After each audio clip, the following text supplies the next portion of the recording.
जय हिंद। आप सभी का मेरे डिफेंस चैनल पे स्वागत है। तो आज की डिफेंस अपडेट वीडियो में 3 सबसे महत्वपूर्ण टॉपिक के बारे में डिस्कशन करने वाले हैं। तो जो वीडियो की पहली अपडेट है, तो हमारे पिछले वीडियो में दत्त कुमार जी ने न्यूक्लियर पावर सबमरीन और न्यूक्लियर टेक्नोलॉजी के बारे में थोड़े से क्वेश्चन पूछे थे। तो इसके बारे में हम थोड़ा डिटेल से डिस्कशन करने वाले हैं। तो क्या भारत आगे जाके न्यूक्लियर पावर एयरक्राफ्ट कैरियर के ऊपर काम कर सकता है, और इसके अलावा न्यूक्लियर पावर एयरक्राफ्ट कैरियर बनाने में कितना खर्चा आता है, और इस तरह के एयरक्राफ्ट कैरियर की अभी फिलहाल भारत को ज़रूरत है या नहीं है, इसके बारे में हम डिटेल से डिस्कशन करेंगे। इसके अलावा जो वीडियो की नेक्स्ट अपडेट है वो ब्रह्मोस सुपरसोनिक क्रूज मिसाइल के एक्सपोर्ट को लेकर आ रही है। तो आप सभी को पता होगा कि ब्रह्मोस सुपरसोनिक क्रूज मिसाइल को अपना जो पहला डिफेंस एक्सपोर्ट ऑर्डर है वो फिलीपींस की ओर से मिल चुका है। फिलहाल ब्रह्मोस मिसाइल को फिलीपींस के द्वारा जो डिफेंस ऑर्डर किया गया है, यानी कि ब्रह्मोस का ऑर्डर, इससे भी बड़ा ऑर्डर भारत को मिलने वाला है। तो अभी फिलहाल फाइनल स्टेज के ऊपर बातचीत भी चल रही है, और इसके अलावा कई सारे ऐसे भी देश हैं जो कि भारत की ब्रह्मोस सुपरसोनिक क्रूज मिसाइल को खरीदने में बहुत ही ज़्यादा इंटरेस्टेड है। तो वह कौन सा देश है और कितने पैसे की यह डील साइन हो सकती है, इसके बारे में हम डिटेल से डिस्कशन करने वाले हैं। इसके अलावा वीडियो की जो तीसरी अपडेट है वो ड्रोन टेक्नोलॉजी को लेकर आ रही है। तो अभी फिलहाल आप सभी को पता होगा कि भारत अमेरिका के पास से ड्रोन को खरीदना चाहता है, पर अभी फिलहाल रशिया भी इस रेस में उतर चुका है। तो रशिया के द्वारा भी अपनी जो ड्रोन टेक्नोलॉजी है उसको भारत को ऑफर किया गया है। तो भारत को कौन से ड्रोन की ऑफर मिली है, इसके बारे में भी हम डिटेल से डिस्कशन करने वाले हैं।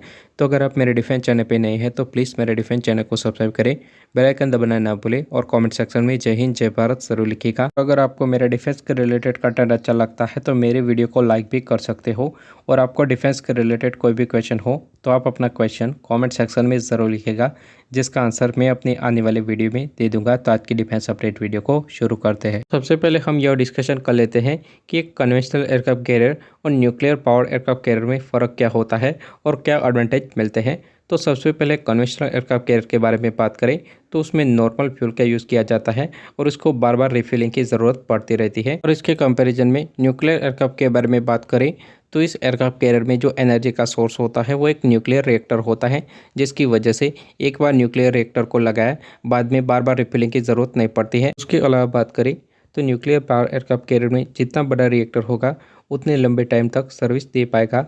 तो एक तरह से बात करें तो न्यूक्लियर रिएक्टर होने की वजह से इस तरह की एयरक्राफ्ट कैरियर की जो रेंज होती है वो अनलिमिटेड हो जाती है।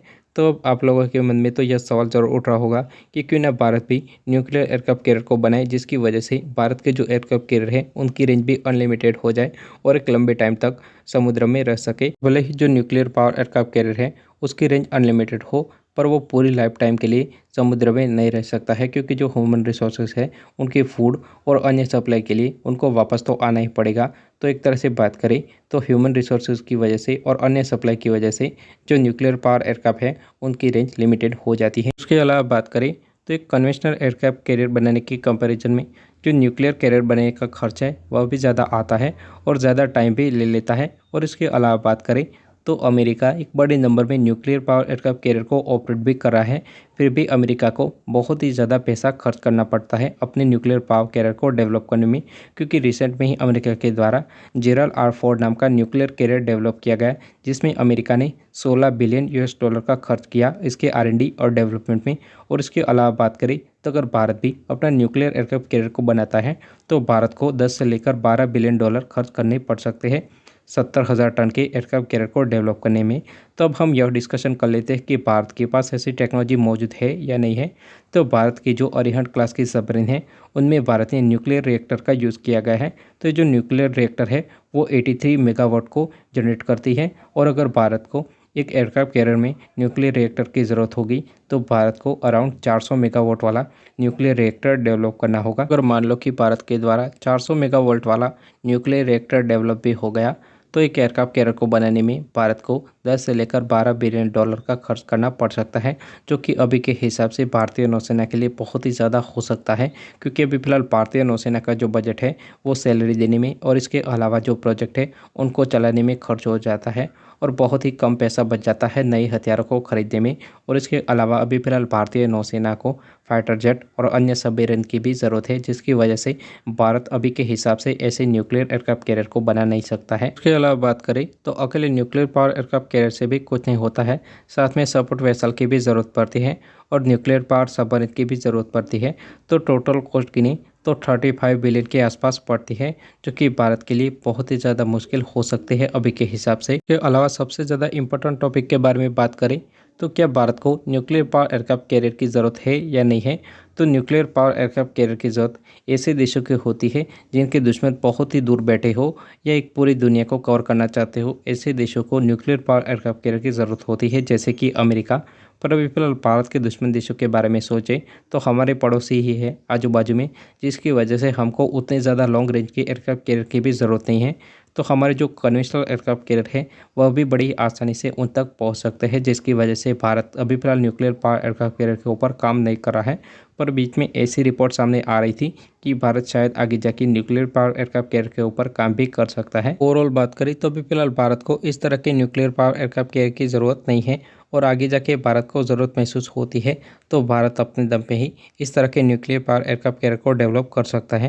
और इसके अलावा कई सारे सब सिस्टम हैं, जैसे कि एमएल सिस्टम, उसकी टेक्नोलॉजी के लिए भारत अभी फिलहाल अमेरिका से बातचीत कर रहा है। इस तरह की टेक्नोलॉजी आपको फ्यूचर में इंडियन एयरक्राफ्ट कैरियर में देखने को मिल सकती है। तो अब हम वीडियो के नेक्स्ट अपडेट के बारे में डिस्कशन कर लेते हैं, जो कि ब्रह्मोस सुपरसोनिक मिसाइल के एक्सपोर्ट को लेकर आ रही है।